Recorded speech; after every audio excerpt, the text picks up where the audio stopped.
മലയാളികളെ ഒരുപാട് ചിരിപ്പിച്ച കലാകാരൻ സലീം കുമാർ കൊച്ചി അമൃത ആശുപത്രിയിൽ വെന്റിലേറ്ററിന്റെ സഹായത്തോടു കൂടി ചികിത്സയിലാണ്. കരൾ രോഗവുമായി ബന്ധപ്പെട്ട് കരൾ മാറ്റ ശസ്ത്രക്രിയയും ഈ അടുത്ത് കഴിഞ്ഞിട്ടുണ്ടായിരുന്നു. വലിയ ശാരീരിക അസ്വസ്ഥതകളിലൂടെയായിരുന്നു അദ്ദേഹം കടന്നുപോയിട്ടുണ്ടായിരുന്നു. തിരിച്ചുവരവിനായി നമുക്ക് പ്രാർത്ഥിക്കാം.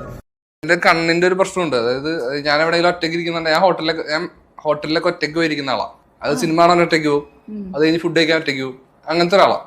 അപ്പൊ ഞാൻ ഒറ്റയ്ക്ക് ഇരിക്കുന്ന ആൾക്കാർ ഭയങ്കര ആറ്റിറ്റ്യൂഡാന്ന് വെച്ചിരിക്കും. എന്റെ മനസ്സിലായി ഏതെങ്കിലും ഒരു നാറി ഒന്ന് ഫോട്ടോ ഇട്ടിട്ടുണ്ടെങ്കിൽ പക്ഷെ ആൾക്കാർ പറയാനൊരു ബുദ്ധിമുട്ടായിരിക്കും.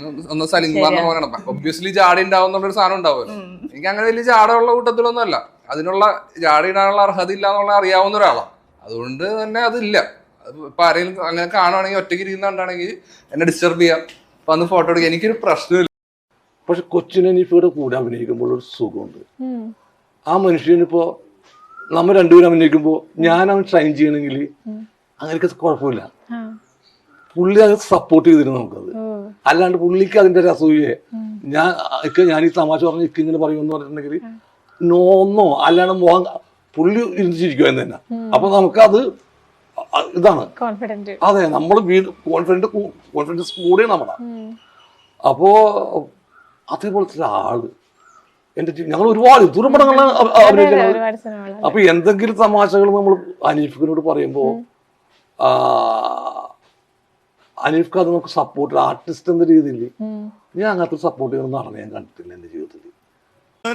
അച്ഛൻ സലീമേട്ടൻ എന്താ പറഞ്ഞ പടം ചെയ്ത സ്റ്റാർട്ട് ചെയ്ത? ഞാൻ ഇതുവരെ അച്ഛന്റെ ചെറുപ്പം മാത്രമേ ചെയ്തിട്ടുള്ളൂ, 2 സിനിമയില്, ലവൻ സിംഗപ്പൂരും മാലിക്കും. അപ്പൊ എനിക്ക് ഈ മഞ്ഞമ്മൽ ബോയ്സിൽ അഭിനയിക്കാനുള്ള ഒരു ഇത് കോള് വന്നെന്ന് പറഞ്ഞപ്പോ അച്ഛൻ ചോദിച്ചത് നിനക്കൊക്കെ ആരുടെ എന്റെ ചെറുപ്പം അല്ലാതെ റോള് തന്നെ. അതാണ് അച്ഛൻ. ഈ വീടായിരുന്നു ആദ്യത്തെ 2 നില വീട്. ഇവിടെ തൊട്ടപ്പുറത്ത് അമ്പലമാണ്. ഈ വീട് പണിതപ്പോൾ ആളുകൾ പറഞ്ഞു കുഴപ്പമുള്ളത് അമ്പലത്തിന്റെ ഫ്രണ്ടില് 2 നില വീട് വന്നിട്ടുണ്ടെങ്കിൽ ദേവിക്ക് അത് ഇഷ്ടപ്പെടില്ല. അപ്പൊ ഞാൻ ദേവി എന്ന് വെച്ചാൽ ഇവിടുത്തെ ദേവി ഭദ്രകാളിയാ, പരമേശ്വരന്റെ മോളാ. സാക്ഷാൽ തൃക്കണ്ണൻ പരമേശ്വരന്റെ മകള് ഈ ഊച്ചാളിയായ സലികുമാർ ഒരു 2 നില വീട് കെട്ടണേ അസൂയപ്പെടാങ്കിൽ ഞാൻ വെച്ച് എന്താണ് അവരെന്താണ് അങ്ങനെ ഒരുത്തൻ ഒരു ഗതിയില്ലാത്ത ഒരുത്തൻ കുറച്ച് കാശുണ്ടെങ്കിൽ 2 നില ഒരാഗ്രഹം 2 നില വീട് കയറ്റുന്നതിന് ഈ 3 ലോകങ്ങളും അടക്കി വാഴുന്ന ഈ ലോകം മുഴുവൻ കാൽച്ചുവട്ടിലുള്ള പരമേശ്വരന്റെ മകള് എൻ്റെ അടുത്ത് വന്നിട്ട് അസൂയ കുത്തിയിട്ട് എന്നെ ദ്രോഹിക്കാൻ വരുമെന്ന് ഈ പരിസരത്തുള്ള മുഴുവൻ ആളുകൾ വിശ്വസിച്ചു. ഇത് കഴിഞ്ഞപ്പോൾ മെല്ലെ മെല്ലെ മാറാൻ തോന്നി. പിന്നെ എനിക്ക് നാഷണൽ അവാർഡ് കിട്ടുന്നു. പിന്നെ ഞാൻ നാടക ട്രൂപ്പ് കൊടുങ്ങി, അതും 2 നില കെട്ടുക. ഏറ്റവും കൂടുതൽ നാടകം കളിച്ച സമിതിയായിരുന്നത്.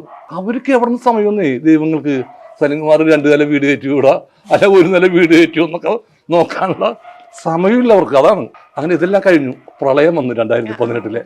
ഈ ഫുൾ ആൾക്കാർ ഇതിന്റെ മുകളിൽ 50 പേരുണ്ടായിരുന്നു ഇതിന്റെ മുകളിൽ. അപ്പൊ ഞാൻ ആലോചിച്ചു, ദൈവം ശിഷ്ടിച്ച അവന്റെ വീട്ടിലാണ് എല്ലാവരും. 2018 3 ദിവസം താമസിച്ചൂടെ?